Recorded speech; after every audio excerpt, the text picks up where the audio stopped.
Number 15, page 262, asks us to sketch the graphs and describe the transformation from f to g.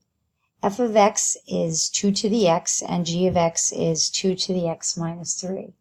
So the transformations are not any different from what we did with polynomials or any other functions. What we can see here is that we have a shift to the right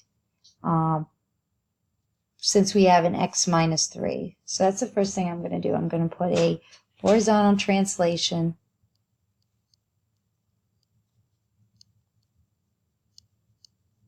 3 units to the right.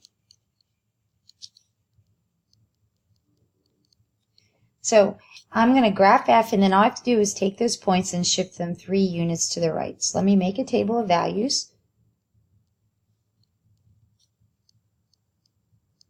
And for x, I'm going to choose -2, -1, 0, 1, 2, and 3. And substituting those into 2 to the x, I get 1/4, 1/2, 1, 2, 4, and 8.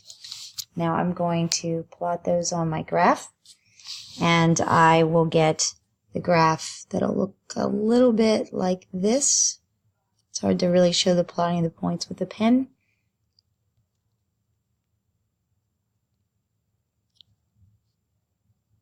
But we get a nice exponential growth function like that.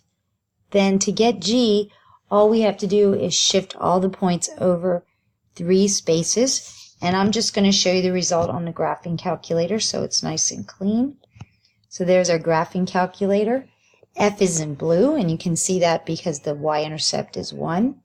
And G is in red, and you can see that all the points are shifted over 3 units to the right.